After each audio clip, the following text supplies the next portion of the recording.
Hello, guys. Welcome back to this episode of the Transfer Portal Podcast presented by NoContextCFB.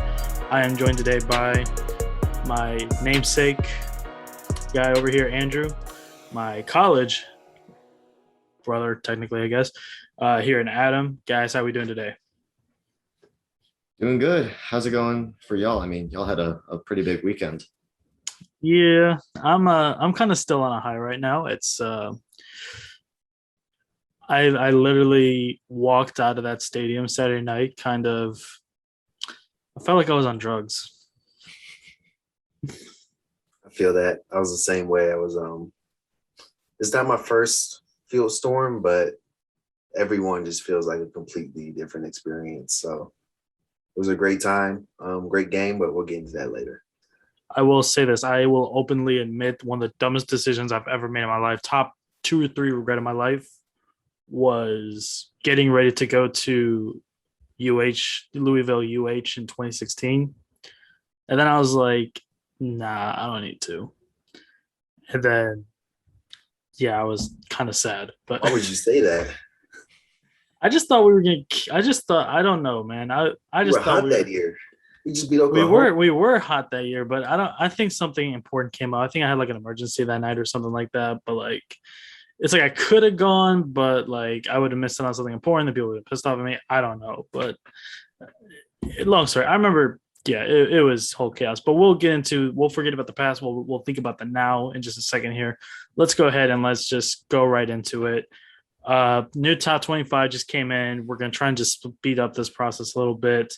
Yeah, UH. Yeah, those guys finally made it on there after I had them in my AP top 20. Well, my personal top 25 for about 3 weeks now, probably ever since we beat Tulane. I think that's when I first started ranking them. But Andrew, I'll just head it over to you. Just go ahead, just give us both quick reaction. Team too high, team too low. Just give us that whole shebang right now. Yeah, I mean, quick reaction. This is the last week we actually have to look at the AP and just not even take it seriously, just laugh at it, because now we're going to get the college football playoff on Tuesday, their rankings. So we're going to see how that goes. But I mean, I could sound like a broken record. Iowa's way too high still. I don't think they should be ranked. They've lost 2 straight to divisional opponents.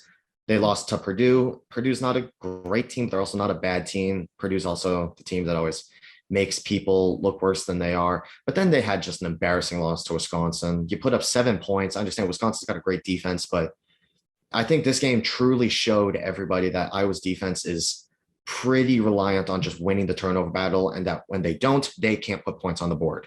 But if I had to say another team, so I don't just sound like I'm just hating on Iowa consistently, I'd say Ole Miss. Ole Miss, I mean, Matt Corral, great player, but outside of Matt Corral, I don't see much with Ole Miss. I see a team that they've beaten who they should beat. They lost to Auburn. Auburn's not a bad team. They're a good team. I saw Auburn winning, but I don't know. Ole Miss being as high as they are, it's a little confusing to me when there's teams like the team I'm about to talk about being too low, and that's Houston. Houston just had such an impressive win against SMU. We were talking about how SMU's offense was so good, led by Tanner Mordecai. They got such an amazing wide receiver room, and Houston's now just getting respect for getting that win. And we're only putting them at 20 when there's teams like Iowa, who are still above them, who have lost 2 straight to 2 teams that they realistically should. Like Wisconsin, I can understand you losing to Wisconsin, but you should be beating Purdue. You're Iowa. I feel like you're kissing our ass right now because the way you literally said that right now, it's like you literally you said that like you just got kidnapped in the middle of the Third Ward. That's literally what you sounded like right then and there. You sounded like you were being held hostage. Who says I'm not? Kidding. I mean, well, for one, you're like 1,300 miles away from here, so I think that's one thing. But I guess I'll just go right into it.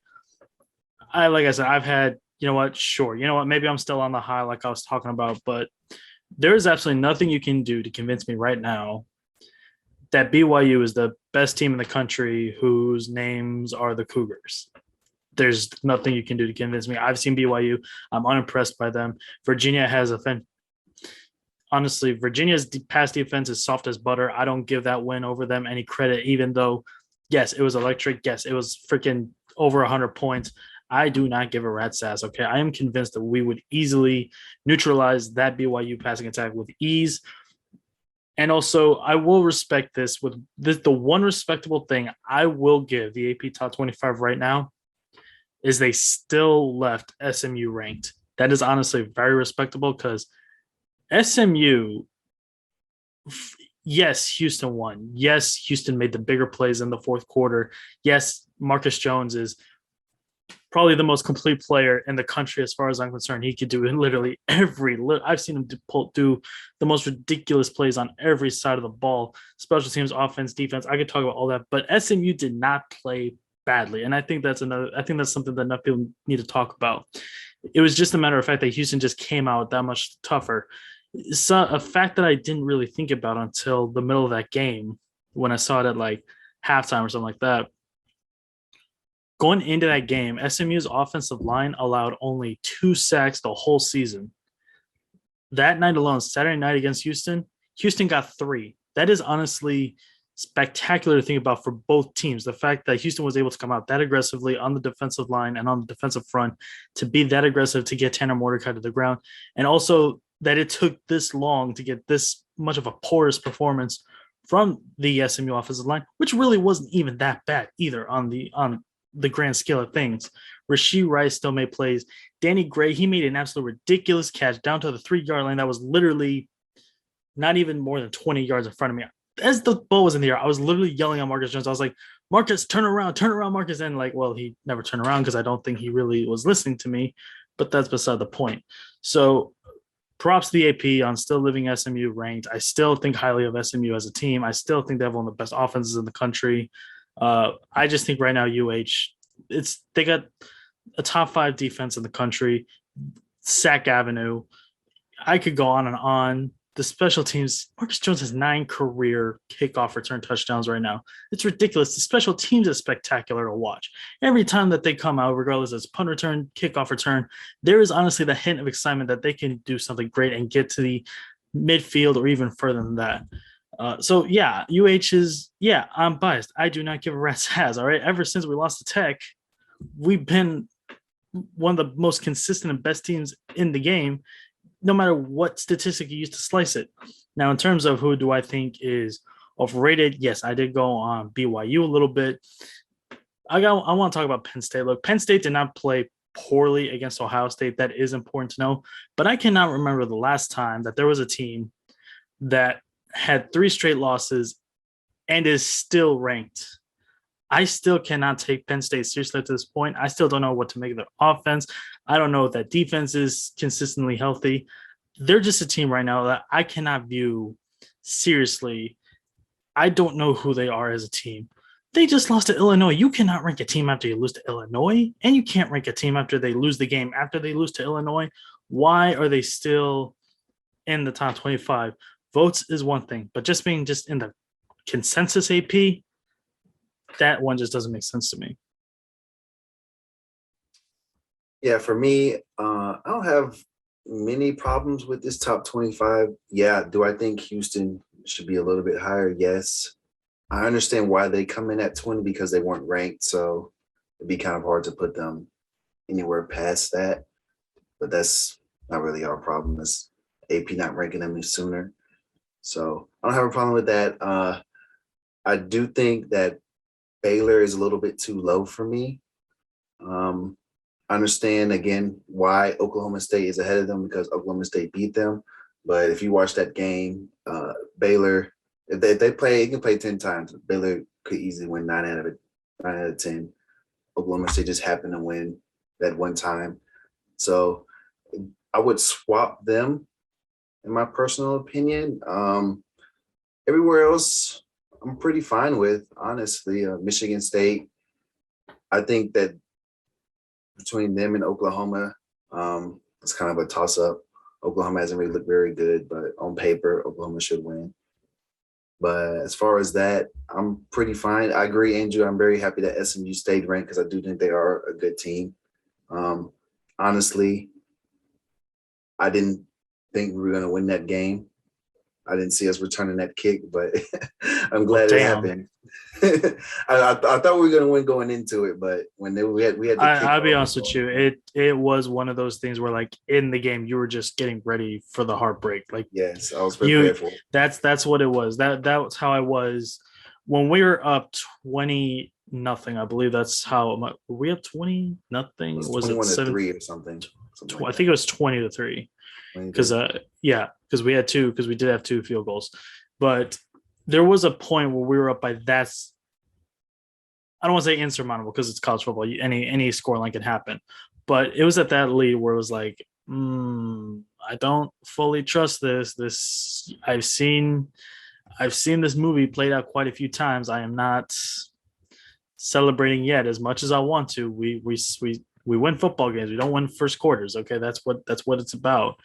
But we're obviously going to go into that in just a second here.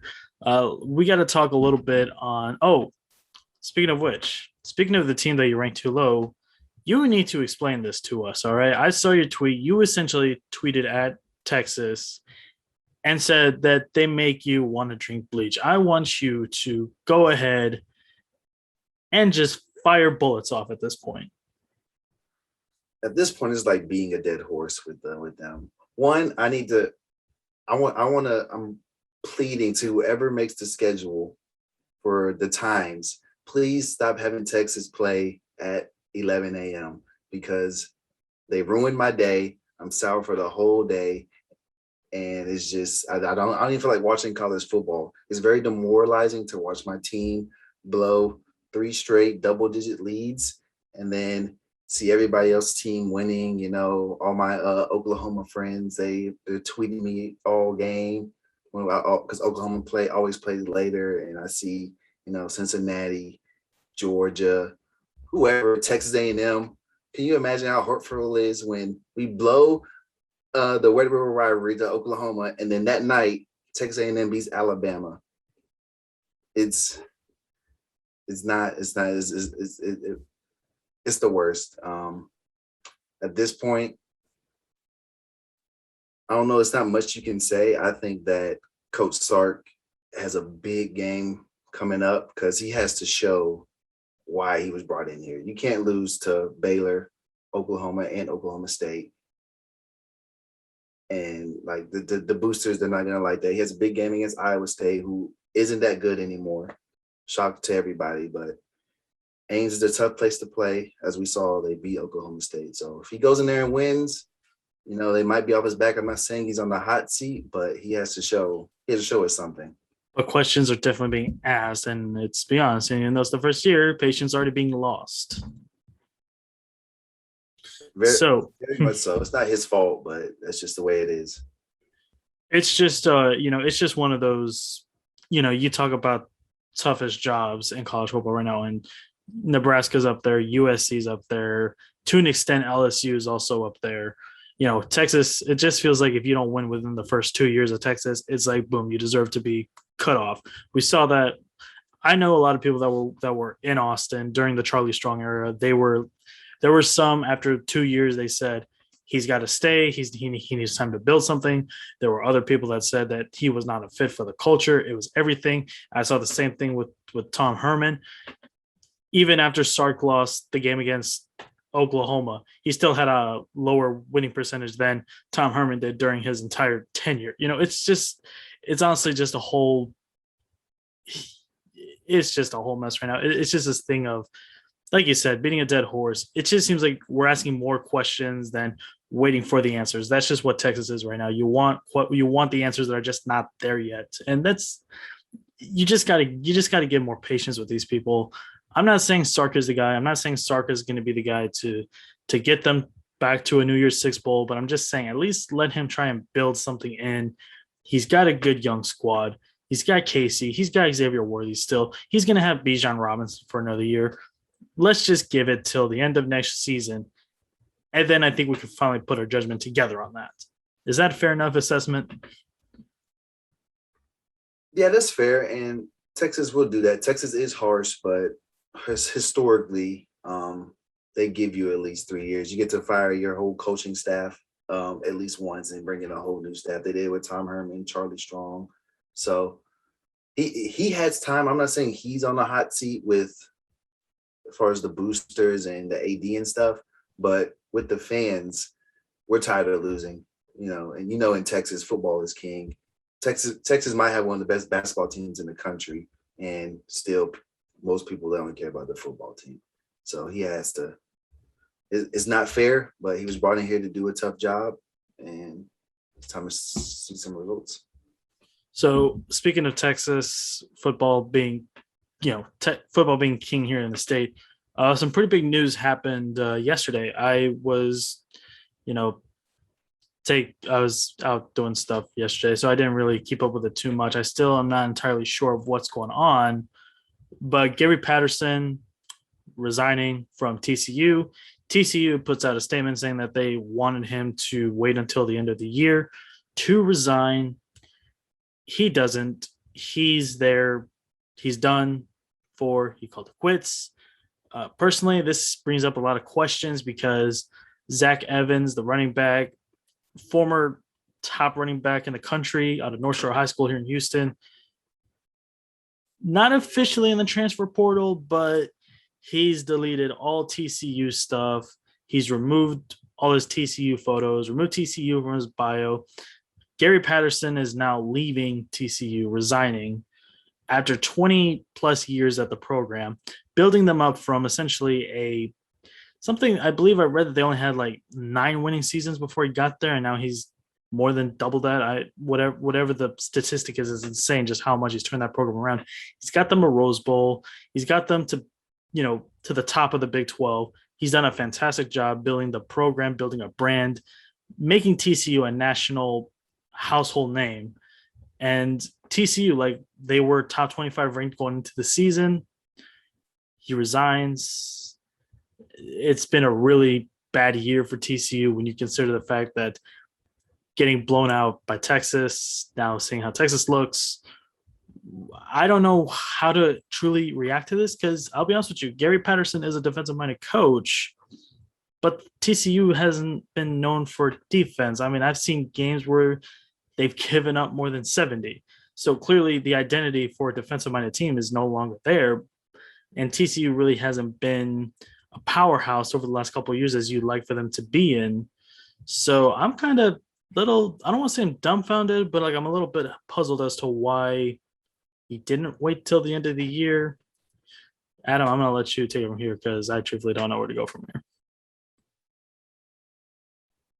Yeah, I think that maybe he just lost the locker room. That's what it looks like.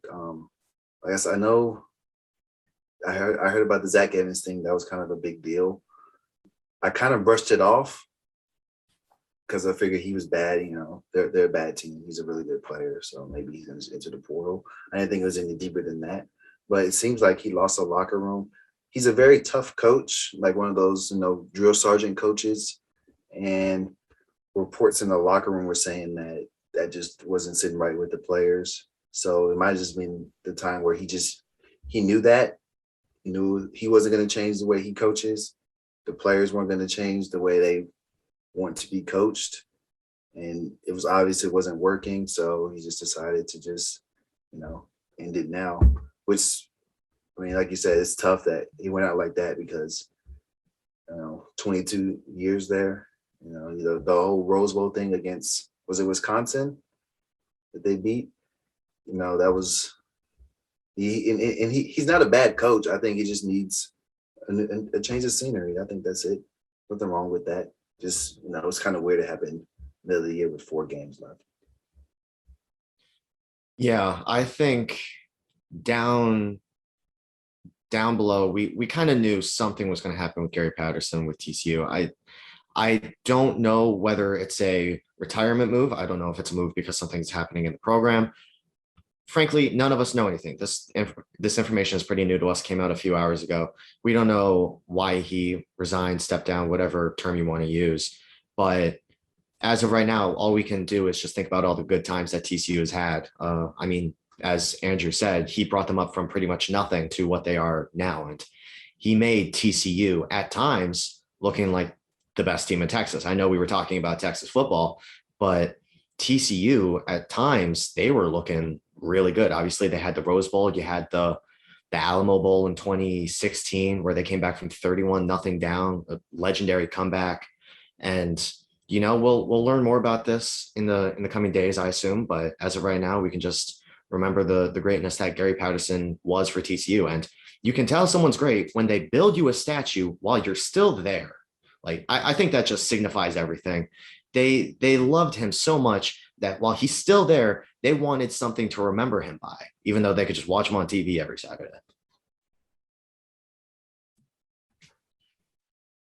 All right, so I'm going to be honest with you. I kind of lost my notes here, but both of you guys said something about that you wanted to get onto something right after Gary Patterson. What was it? I forgot. Dan Mullen. Oh yeah, that's right. The guy who doesn't do in-season recruiting. Yeah, I'll. That's truthfully it. I mean, I saw just this past Thursday, Jimbo Fisher and Steve Sarkisian were on the same high school here in Houston. I think they were doing a Sci Fair, and I don't know. There's so many Scis here in the Houston area. It's hard to keep up with it, but they were at a game together. They both had big games. Well, A&M was on a bye, but Texas obviously had the big game just up the street in Waco. So, for all the criticism we just gave Sark, I mean, at least he's still doing his in-season recruiting. Dan Mullen, on the other hand, I think I heard on College Game Day that he's like 2-4 in his last 6 games against Power 5 teams. Now it's going to be 2-5 in the last 7. Yeah, that's exactly it. This was a Florida team that a lot of people liked going into the year, and it's a freaking joke now. Yeah, I mean, you're right about the 2-4 against Power 5, because I want to say the last 6 games have been against SEC opponents, and their only wins were Tennessee and Vanderbilt, if I'm remembering correctly. But the whole thing with Dan Mullen right now is it's just falling apart. And I'm gonna toot my own horn right here. I wrote about it last week. Dan Mullen's seat is getting warmer by the day. He isn't helping his team win a significant amount of games, which you're expected to do at a program like Florida. It's not like a program like, let's say, Missouri, obviously, but Missouri, you're not expected to win a national championship. Florida, you at least need to be contending. They're not contending right now. They're not even close to the best team in their division, because Georgia's miles better than everybody, it seems like right now. And I understand losing to Georgia, not that bad, but the way that they lost, just the way that they even played, it was, I don't know. So you have 2 quarterbacks that are playable. You've got Emory and you've got AR-15. The entire season, you're playing Emory. He's playing well, but, there's a lot of fans and a lot of people saying, well, we know Richardson's the better quarterback. We want to see him because he's going to be the future of our team, and completely understandable. So you play Emory majority of the season. He looks okay. So now you decide, okay, let's go up against the best defense that we've seen in probably the last 10, 15 years of college football. And now let's put in the guy that we haven't played that much all season and see how he does. Well, no, he's not going to play well. Like, you're expecting this guy that we've been hyping up all season to play well, and you're putting him against the best defense by far in the country. We can't expect someone to succeed in that environment. And then that entire situation just irks me. And then another thing that just confused me so much, you're down 24-0, 20 minutes left in the game. You are inside, I want to say Florida's 10. You have a chance to finally get some points on the board. Why on earth are you kicking a field goal? Kicking a field goal does literally nothing for you. You still need 3 touchdowns to tie it. I don't know why you're not going for the touchdown. Maybe go for 2, probably go for 2. It just makes no sense to me from a coaching logic standpoint. Like, I don't care what you say about analytics or blah, blah, blah. The smart decision is to go for the touchdown because you got 20 minutes left. Do you think you can score 3 touchdowns against Georgia's defense in the first 20 minutes when you couldn't do it in the last 40 minutes? I don't think so. And I know I'm kind of going on a rant. I apologize for that. But the whole thing we started with Dan Mullen's recruiting, I thought, I think it was Kirby Smart that brought up a very good point. If you had to divide coaching into 100%, it would be 50% recruiting, or 25% evaluation, 25% actual coaching. Dan Mullen is completely just not paying attention to that other 75%. And that's what's making his seat very hot. I would say he's probably got one of the hottest seats in the country. It's no longer just pressure. He's not winning. He's not beating teams that he should be. Not saying that you should be beating Georgia, but you should be at least playing it close. It's a rivalry game. You're not in Athens. It's a neutral environment. I expect you to keep it close. You're Florida. I understand it's Georgia, but you're Florida at the end of the day.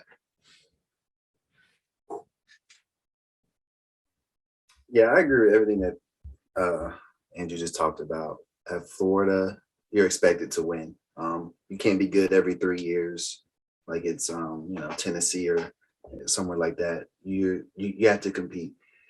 And as far as the recruiting goes, especially in the SEC, like recruiting is everything because it never stops. And I think I was looking at the rankings after I heard the story. I went to see where they were in the rankings, and for 2022, they're like 8th or 9th. They're like it's just in the SEC. There's eight or 9 teams ahead of them as far as recruits go. Now, yes, that can change come around February when signing day happens, but I doubt he'll jump many of those teams. So do I think he's good at developing talent? Yes. I think we saw that. We've seen that before. We saw with Kyle Trask and some others, but that's not good enough at Florida. You need to get great talent and then develop that talent to be even better because that's how you win championships. Being in the top 25 means nothing to the Florida Gator fans. So he is on a hot seat. If they keep losing, everybody's going to be calling for his job.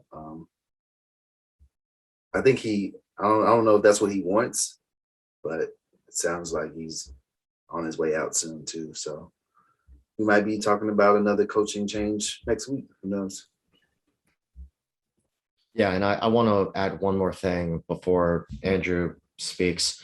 Their last 4 games of the season, if they don't win all 4 of them, he should be gone. He should probably be gone already, but their next 4 games, if I remember correctly, Samford is one of them. That should be the easiest win of all time.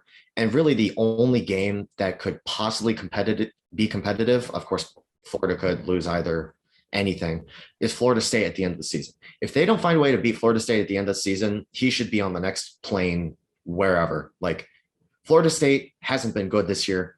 Florida should beat them. When Florida State is down, you should be able to demolish them. If you can't do that this year, when are you ever going to do it? So I got the schedule in front of me.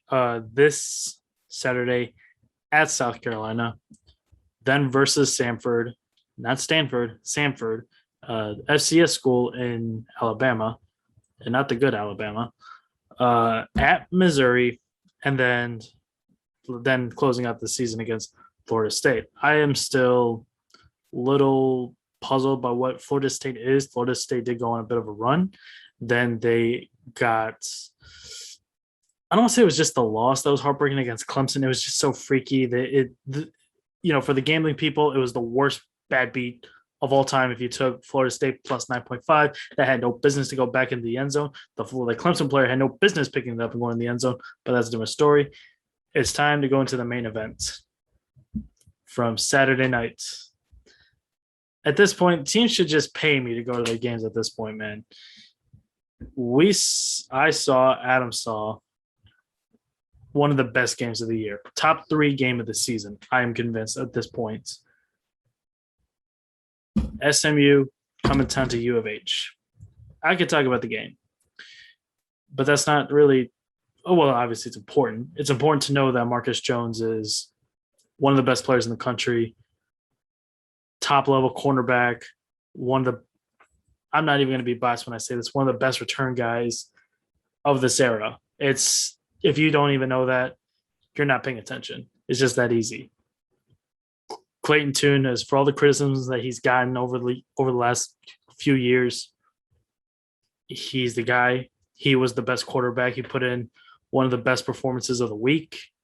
Tanner Mordecai, I've raved about him all season. Still did very good. Threw a very crucial pick about 10 minutes left to Marcus Jones. But there were times in those last couple of minutes where things got a little shaky. I got a little scared. And then it's tie game. 35 seconds left. SMU, for some reason whatsoever, decided to kick either Marcus Jones. I am playing the whole thing slow-mo in my head right now. He returns it back. Touchdown UH. With, I don't even remember how many seconds left. I was in the student section when it happens. Went insane.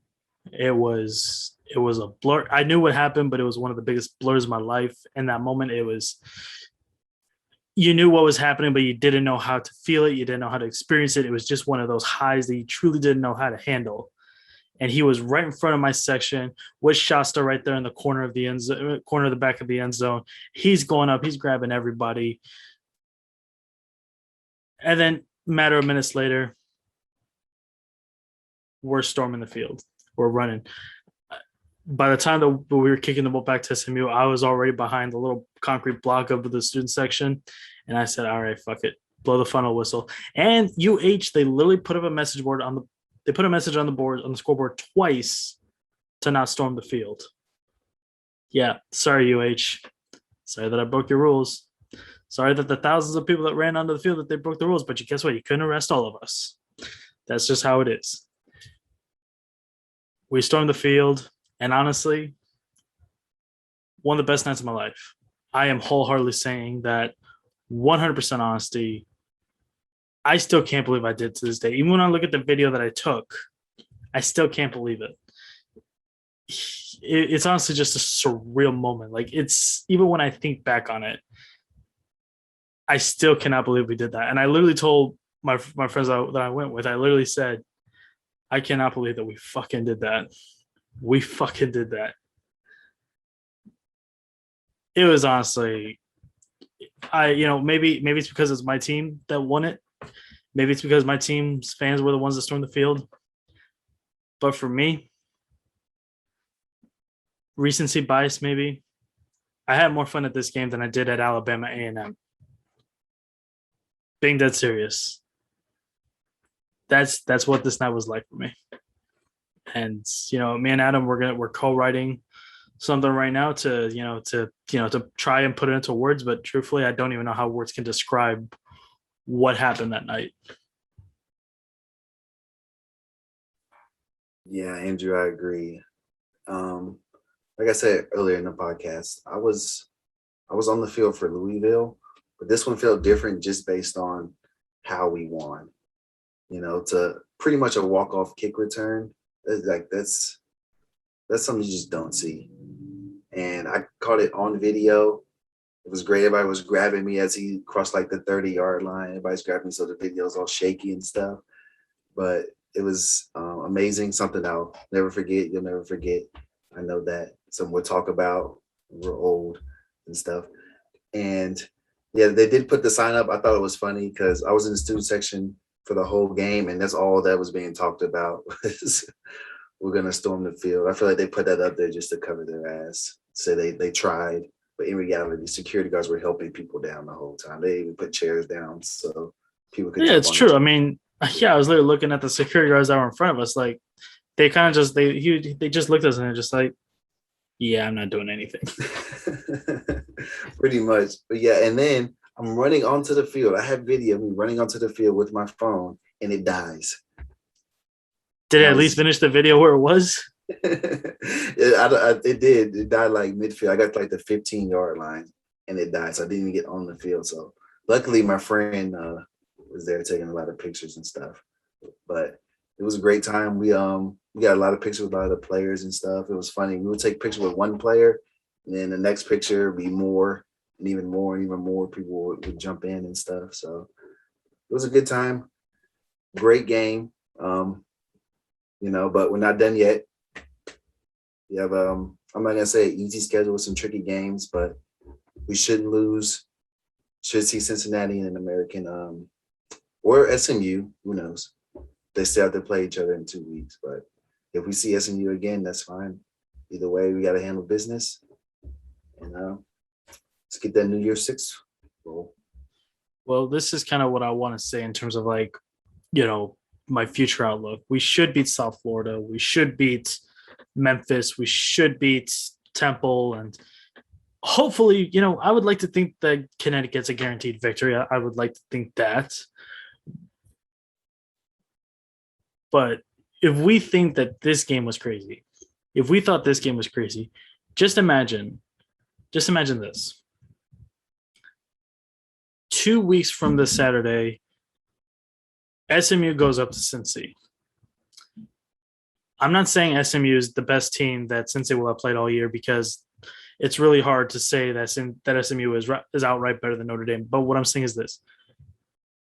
Imagine SMU goes up to Cincy, wins at Cincy.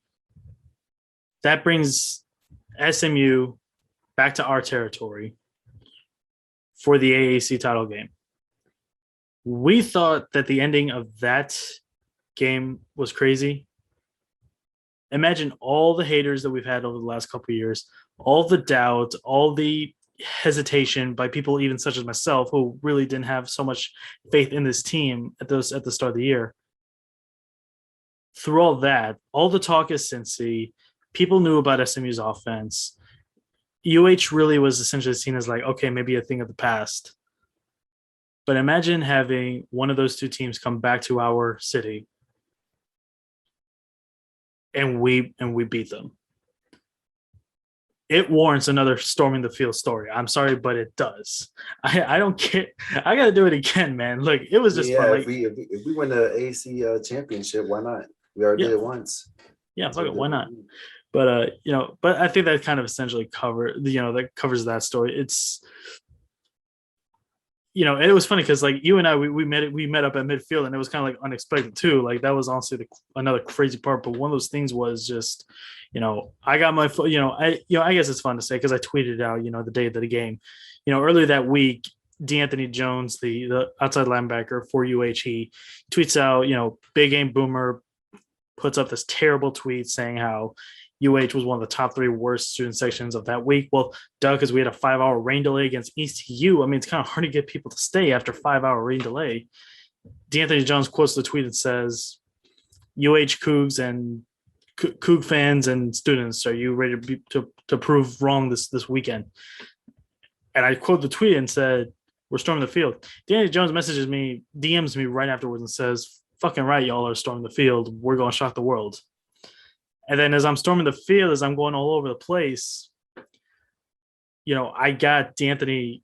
I met up with D'Anthony Jones. He was holding up a Red Bull sign. I don't even remember what the sign was. And he took my hat, he wore it, we got a selfie, and it was honestly one of my favorite tweets of all time. Me quoting his tweet, him telling us what we were gonna do. We fucking did it, and it was all just. It was honestly a magical night. Honestly, the crowd wasn't even that bad. I thought it might be worse because the Astros in the World Series, they were playing literally right at the time when the game started. So, Well, I will say this: everybody that was sitting on the top sections, they moved down anyways. Yeah. So by the time that halftime came over, guess what? The entire lower bowl was filled up. So guess what? Everything that you would have seen on television wasn't even going to be seen anyways, because let's be honest, they never show the top sections or the whatever the second section is on the opponent's sideline. They never show that. Yeah. So guess what? It's even great visually. And in terms of like a fourth quarter atmosphere, like that was it. That was the way that the fans got up in the fourth quarter, regardless if what happened, really. We still got it. Like the fans still went insane. The COU, the womp womp chants, it was going on. It's almost the entire fourth quarter. It was honestly insane. Like, and obviously we can sit here and talk about all night, but I think we kind of essentially, it was just insane. But let's go ahead and focus on a top 10 matchup that happened earlier that day. Michigan State beats Michigan. For all the people that were so super confident thinking that this Michigan team was different, that this was Jim Harbaugh's, makeup year, that this was the best chance that Michigan was going to have at an Ohio State team, Yeah, guys, just know like it's honestly about the nicest way that I can put it right now. Kenneth Walker, he's gonna be in New York. As far as I'm concerned, he is the Heisman favorite right now. This is a Michigan State team that not a lot of people thought was even gonna make a bowl game. We saw him in the first week against Northwestern. He's already lining it up 75 yards on his first carry of the season, and it's only gone up from there. He's the best running back in the country right now, along with Bijan, along with Travion. I think he's right there with all of them. And Michigan State, they were down by 16 and they came back. There's honestly zero reason to not like this Michigan State team. This is probably a Michigan State team that we're probably going to see in the Rose Bowl, assuming that Ohio State makes the playoff. Yeah, I mean, this game was something special because obviously before this week we all viewed the Red River as the best game of the season, I'd assume. But this was just something special to watch. Big Ten matchup, 11 a.m.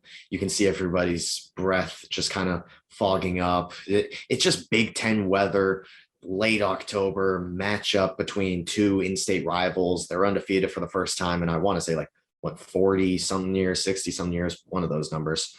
And it's just Michigan has an early lead, as you talked about. It was 30-14, and they can't keep it.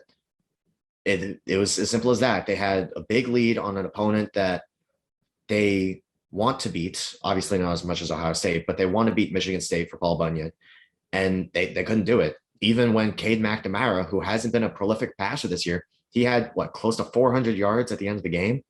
How do you have almost 400 yards from a guy who hasn't been that good this year, and you can't put away Michigan State? I'm not saying this is bad on Michigan's part. I'm saying this is good on Michigan State's part. They were able to come back, and you talked about it. Kenneth Walker, he's the Heisman favorite right now. I don't care what your local book says. He's the favorite. He's over Corral. He's over Young. He's over Pickett. Kenneth Walker has meant the most to his team over any other player and any other team in the country. And not only did Kenneth Walker play his way into the Heisman favorite right now, I think Mel Tucker coached his way into Coach of the Year. I think what Mel Tucker has done in East Lansing has proved that Michigan State they're like not using the BACK word, but they are good. Like you once again, you talked about it. Michigan State wasn't projected to do much this year. I mean, Mel Tucker, year 2, they beat Michigan last year, but a lot of people were saying, oh, this Michigan team is different because they barely beat Nebraska. They probably shouldn't have even beaten Nebraska. They beat a Wisconsin team that wasn't getting going yet. Like both of these teams really hadn't played a team that had proven anything. Like Michigan State and Michigan had played most of the same teams besides Michigan State played Youngstown State and Michigan played Wisconsin. That was really the only difference. And let's be fair. Michigan State played Miami too. Michigan State played Miami too, but Miami. But it's Miami. Sucked. We know that they sucked at the beginning of the season. And Kenneth Walker had like almost 200 yards in that game too. But yeah, it's the same case. Michigan, Jim Harbaugh, he doesn't have a legacy win. He hasn't had a legacy win in the last 6 years. I understand why they extended him last year. They showed hope. They saw the program was going in a better direction. They had a 10-win season a few years ago. But at this point, you're getting to the fact that Michigan should be a program that should be succeeding right now. They're getting good classes. It's freaking Michigan. And they haven't beaten Ohio State, which is one thing. They haven't beaten Ohio State in so freaking long, but they can't even beat Michigan State on a consistent basis. I want to say they've won 4 of the last 15 or something, or 4 of the last 14, something along those lines. And I don't know, Michigan State, I'm not going to use that whole thing where like, oh, Michigan's the state school. They should be better. I don't believe in that, but you should be beating Michigan State more often than not. You're Michigan. Michigan State's a good program, but at the end of the day, if you had to choose, would you go to Michigan or Michigan State? No difference between money, coaching, anything like that. Would you go to Michigan or Michigan State? 9 out of 8 people would say Michigan.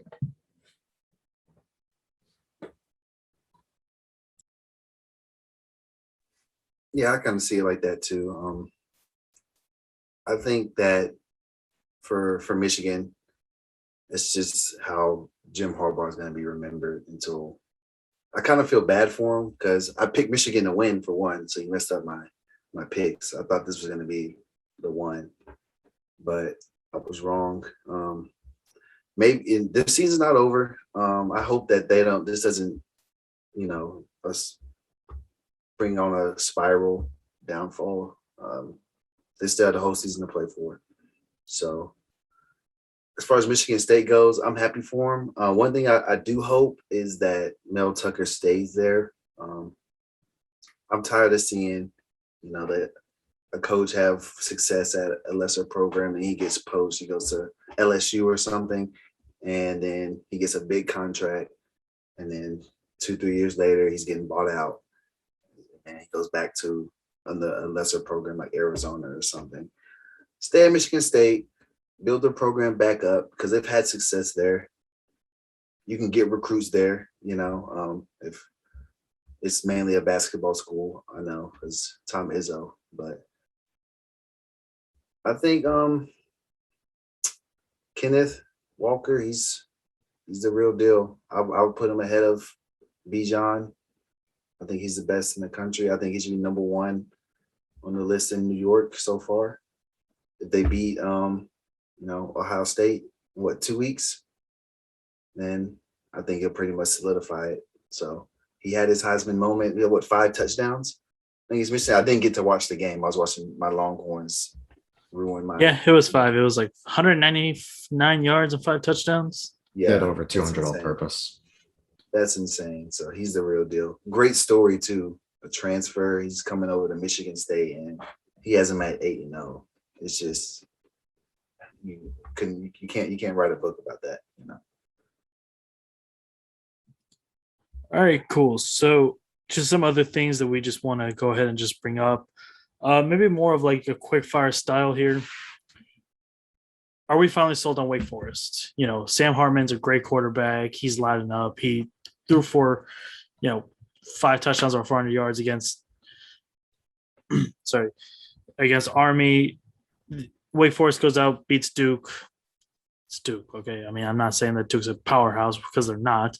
They go out there and win 45-7. Wake is now currently, I just want to double check the poll here, 10th. Is Wake officially for real, or are we selling them? I have no freaking clue. Wake doesn't have a signature win. Like in past years, we've seen teams like, hate to bring this back to my team, 2019 Minnesota, they had a signature win over Penn State.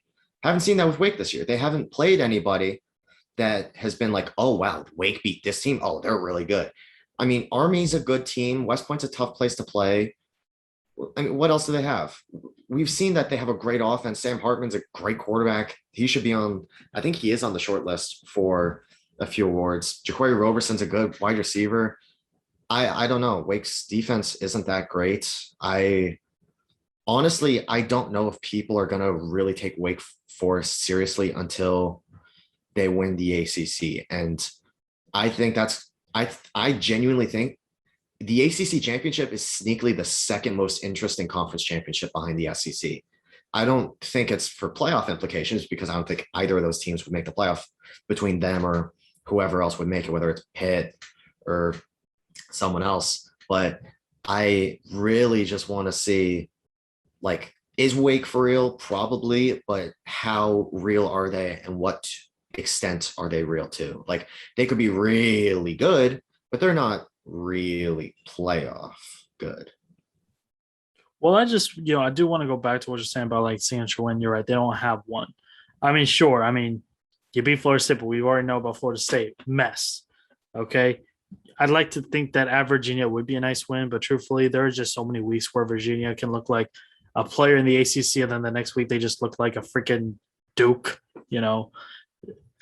Army is a tough place to play. They did win that, but Army is a really weird identity when you think about the fact that last year they had the number 1 total defense in FBS, and now all of a sudden this year, even though they brought back 9 starters, I believe it was, they're freaking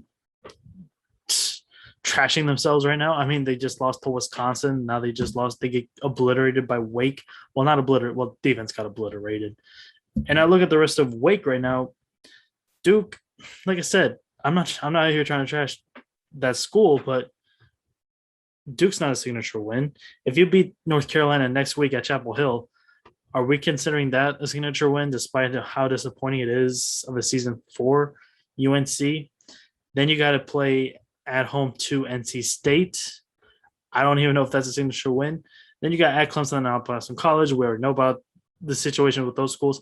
There is a legitimate chance that by the time that they play their bowl game, Wake Forest will not have a win over a formerly ranked team nor a currently ranked team.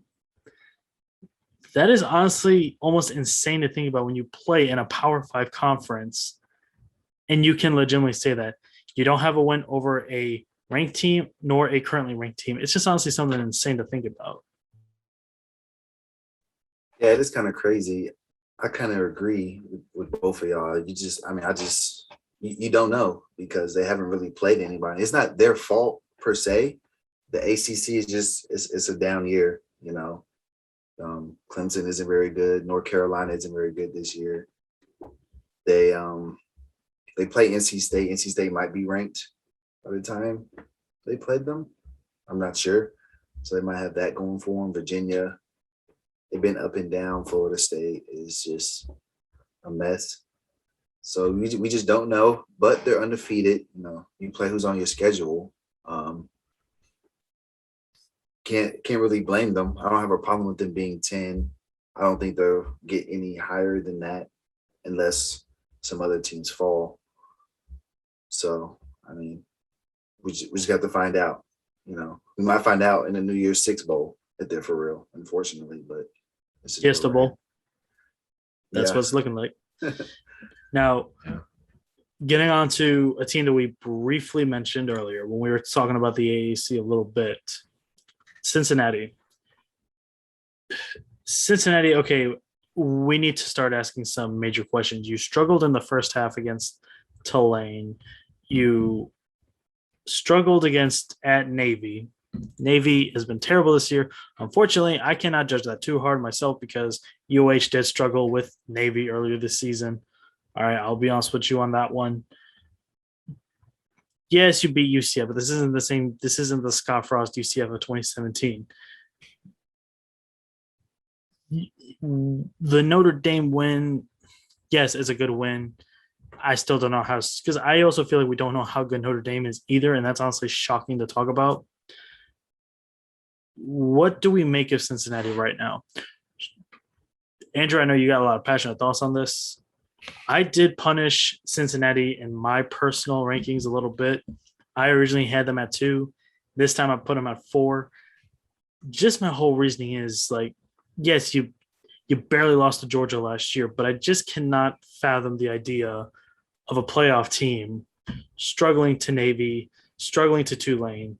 You struggle against those teams. What am I supposed to believe in when it comes to playing potentially a Georgia if you get placed at 3rd or 4th?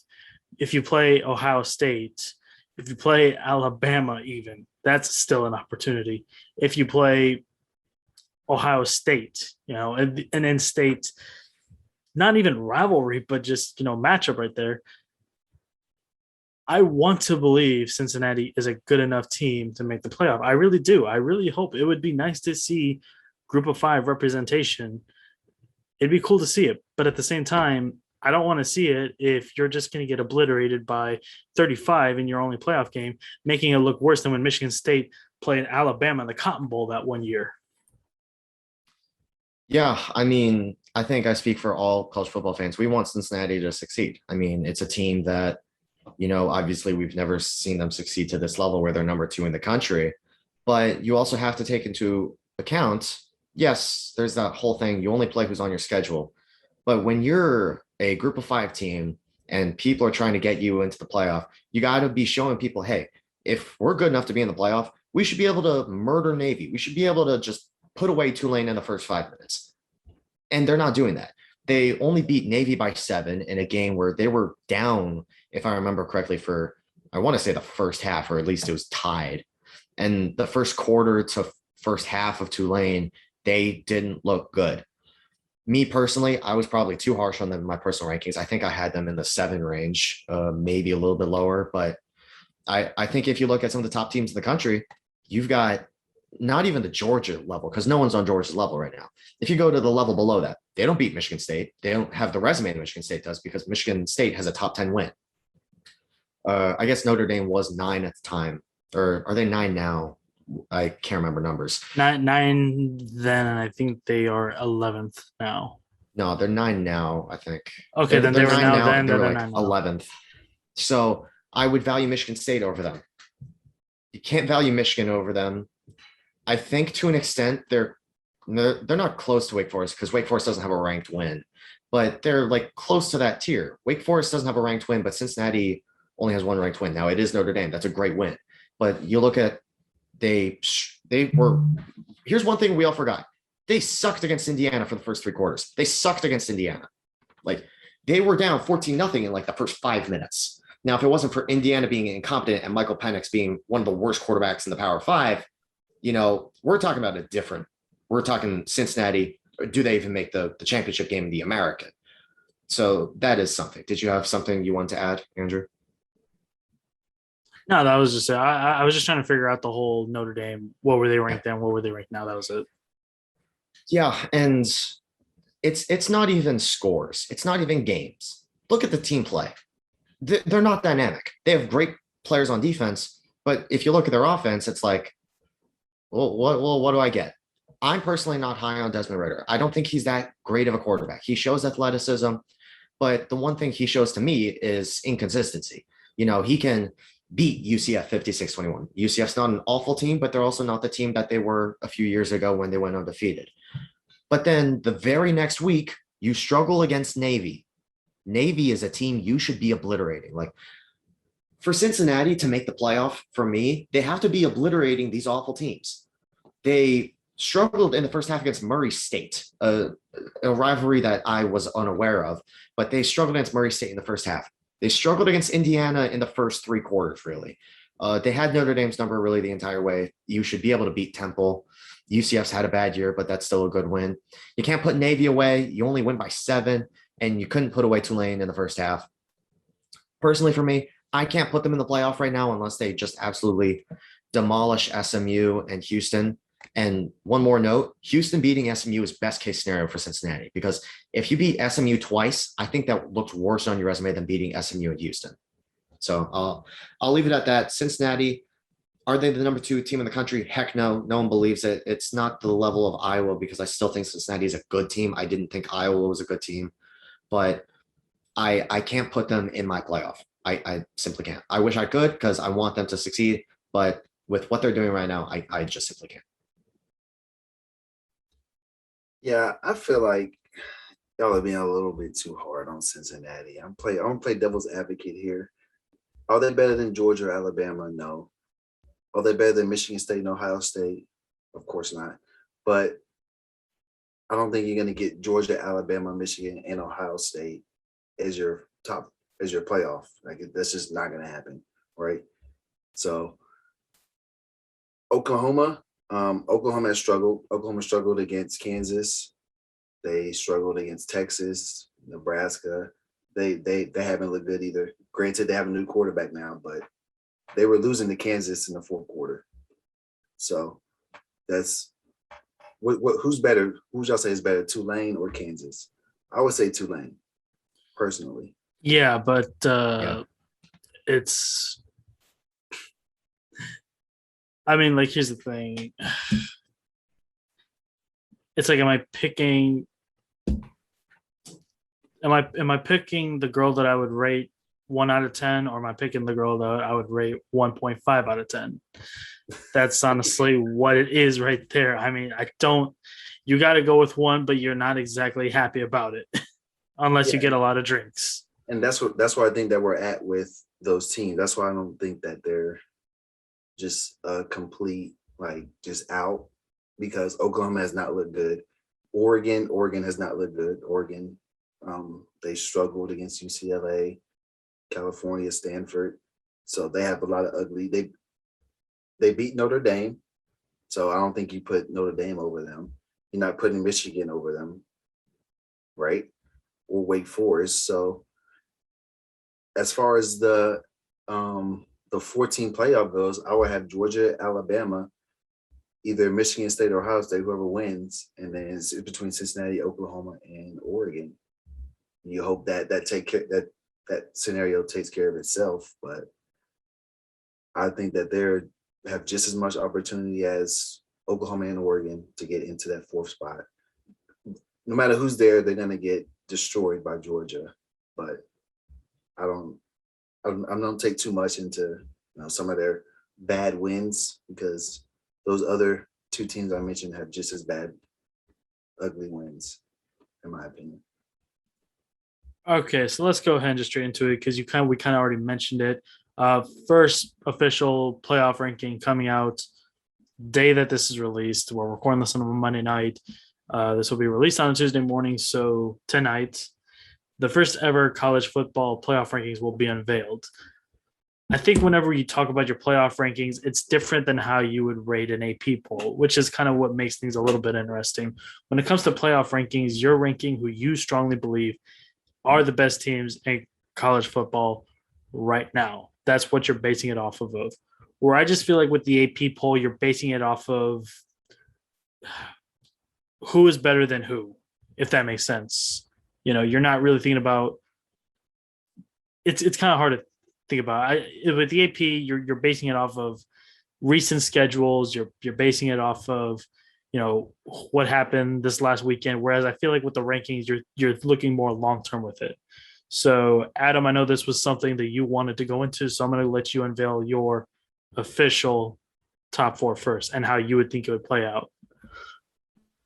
My official top four, coming at 1, I would have Georgia. At 2, I would have Ohio State, because I think they end up winning the Big Ten. At 3, I would have Oklahoma, because I think that Alabama is going to lose to Georgia, so they'll have 2 losses, in my opinion. And then at number 4, I would want to see Alabama again. But I kind of don't want to see Alabama or Georgia two times in a row. But that's where I would be. And Cincinnati would be on the outside looking in. Oklahoma loses 1 game, and I would put Cincinnati in there. All right, Andrew, I'll give it over to you. All right, so I just want a little bit of clarification. So are we going off of what we see currently, or would this be projective? I was going off projections. I was thinking currently, but I think everybody views it differently, so it don't really matter too much. So I'll go off of projection right now, just because that's what I've been more focused on. I think number 1, you got to put Georgia. If you don't put Georgia 1, what are you doing? Number 2, it's a tough one, because if Oklahoma does win the rest of the way, which do we think that happens? It's kind of tough. They've got Baylor or Iowa State and Oklahoma State for their last 3 regular season games. Those are good wins. If they win those 3, I think you have to put them over Cincinnati. And frankly, I think you would have to put them number 2 in the country if they win out. Just because, I don't know, the Ohio State losing to Oregon probably is going to knock them down a spot. I don't think it knocks them down too much. So I'm going to go 2 Oklahoma. I'm going to go 3 Ohio State. And then 4, I'm probably going to go a little bit off the beaten path. But if Oregon wins out, they have the best win in the country. They have the win over Ohio State. The only win you can say is maybe better is A&M over Alabama, but A&M has no shot at the playoff. I think that if Oregon wins out, wins the Pac-12, it's kind of tough to not put them in, even if they haven't played, the amazing teams like the SEC. I just can't see a 2-loss Bama going in over a 1-loss Oregon who has a win over Ohio State.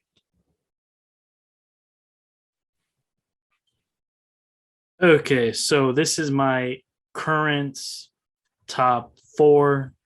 There is some projection going into this, but this is just who I firmly believe are the best team right now. Number 1, Georgia. I want to criticize a little bit of what you were saying earlier. If you go to your ESPN.com, your sportsreference.com, and you do your team defense sort, Georgia's number 2. Look it up. I want a live reaction right now. Okay, well, and yes, I believe what you're saying, but I'm also saying that Georgia's defense is so freaking good. I want to see who the second defense is. I'm looking it up right now on ESPN. Team. It says Georgia. Are you serious? Yes. Defensive. Okay, what are you talking about? Because there's different stats. There's points, there's yards, there's sacks. Try yards. Okay, yards is Wisconsin, but Wisconsin also plays the freaking Big Ten West. Okay, but statistically, they're still number one, though. I mean, statistically, I would rather give up 6 points a game than whatever Wisconsin gives up, which is more than 6 points a game. It's probably like, well, I don't know. It's hard to judge because they give up 17. Yeah, but that's kind of like skewed when you consider the fact that most of Notre Dame's points against Wisconsin were special teams or pick sixes. Pick six. Yeah. That's the one like anomaly that I'll give when it comes to like defense. But that's beside the point. All right, so I got to get back to my stuff here. So look, number one, yes, right now it is Georgia. They're obliterating everybody. They're covering spreads. They're doing what they're needing to do. My one concern with Georgia right now is if you put them against another really good defense, that's where I get concerned because I don't know if I could trust a Stetson Bennett or a half-healthy JT Daniels against an elite defense. That is my main concern with Georgia. Luckily, Georgia has enough power on defense to the point where they can create more points off of turnovers than they do in terms of allowing it. So I'll give Georgia credit on that aspect. They're my number one team. Number two is Ohio State. This does go into my factor of who I think is the best team right now. Since halftime of the Tulsa game, there has not been a team that has been as dynamic as Ohio State right now. They have obliterated everybody. Yes, they did probably get too close to Penn State this past weekend when they should have killed them. I will give them that, but that's always a tough matchup. CJ Stroud deserves to be in the Heisman talk right now. He is lining it up. Chris Olave, Garrett Wilson, this is such a great offensive weaponry. Travion Henderson, he's a true freshman. He's getting conversations of being a top 5 running back in the country. This is honestly insane to think about. I think Ohio State, I said this in the beginning of the year, I still think Ohio State has more firepower than any other team in the country, and I'm a firm believer of that. I think they can score on anybody. I think they can score on Georgia's defense because this would easily be the best offense that Georgia's defense would play all year. Also, this Ohio State defense has really been picking it up. They've been really aggressive. They've been among the best in the Big Ten. This was an area of concern at the beginning of the season. Since the Ohio State that you saw play against Oregon is nowhere near the Ohio State that you see now, which is, I think, something that not enough people talk about. If you're talking about who's the best team now, Ohio State does to be in the, at worst, top 3 spots. My number 3 is Alabama, and I'm going this just strictly off of Alabama's offense. I do think that Alabama's offense against Georgia is going to be the matchup of the season in terms of one unit going up against the other. Bryce Young is still a fantastic quarterback.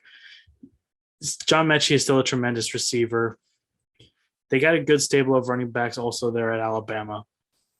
I would really like to see what this SEC title matchup is going to look like. Like I said, I don't think there is a situation to where this could happen, whereas both Alabama and Georgia would make the playoff unless Alabama beats them. If Alabama beats them, they both make it. If Georgia beats Alabama, Alabama's out. That's honestly where it is. My number 4 team is Oregon. Now, Oregon is basing a little bit more off of progressive. I think Oregon does get a little disrespect because the loss against Stanford should not have happened. And I don't think that gets talked about enough. It was a ghost pass interference call, and Oregon should have won that game.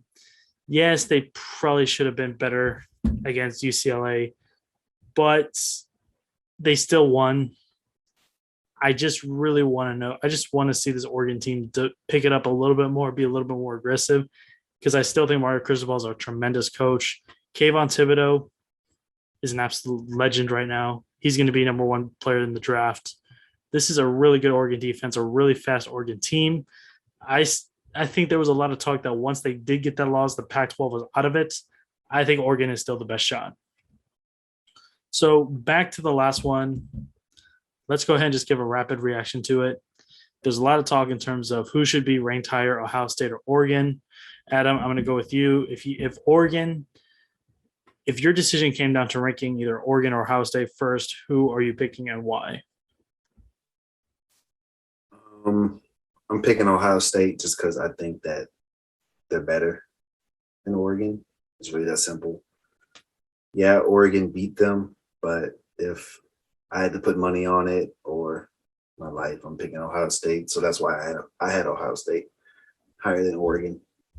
And I think Oregon is a good team, but I just think Ohio State's better. So that's why.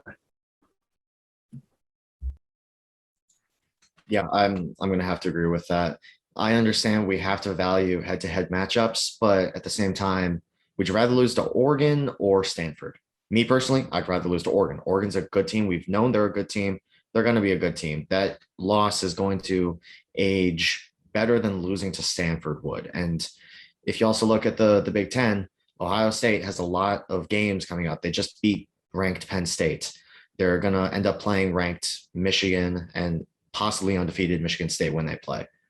So right now they should be ranked higher. And especially if they win their future games, they definitely need to be ranked higher. I'm picking Ohio State because I'm going off of with what I said earlier in terms of the Ohio State that you saw against Oregon is nowhere near the Ohio State that we see today. And that plays a huge role in my honest opinion. CJ Stroud has turned it around. He's been a top 3 quarterback in the country at worst. And it seems like he doesn't get enough credit for it.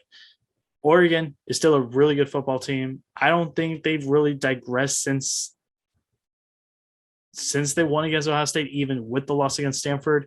They just got put in a really bad place, a really bad officiating mistake. But that's essentially it. I think those two are still very evenly matched teams. Whenever I think about a rematch of those teams, you're taking of the Oregon then and you're taking the Ohio State of now, which is a totally different situation. I think it's more evenly matched. I still think Ohio State would pull away in the last minute, but who knows? If we firmly believe in these two teams that they can still go all the way and run the rest of the table, who's to say that we won't see them in the playoff? It's definitely possible, but the only thing I would say is we can't really look at the Oregon of past because in that Ohio State game, they had a player that they don't have anymore, and that's CJ Verdell. He was their guy. And obviously Travis Dye is still able to run the ball, but CJ Verdell was an electric playmaker and they no longer have him. I don't think that it hurts their offense too much because they do have depth at running back, especially with Travis Dye. But I do think that the Oregon team is definitely a little bit different, a little bit more injured. All right, cool. So I think we've essentially covered everything that we had to talk about. Anything else that you guys want to say to get off your mind real quick? Iowa sucks. Texas better win next week. What I want to say is my prediction that Wisconsin was going to run the rest of the way is not looking too bad right now. And we want Cincy down here at the 713. So exactly. That's what I'm going to say. All right, guys, thank you for listening to this episode of the Transfer Portal podcast presented by NoContextCFB. And we got a lot of great content, for you guys coming out the rest of the week. So stay tuned and y'all have a great rest of your week.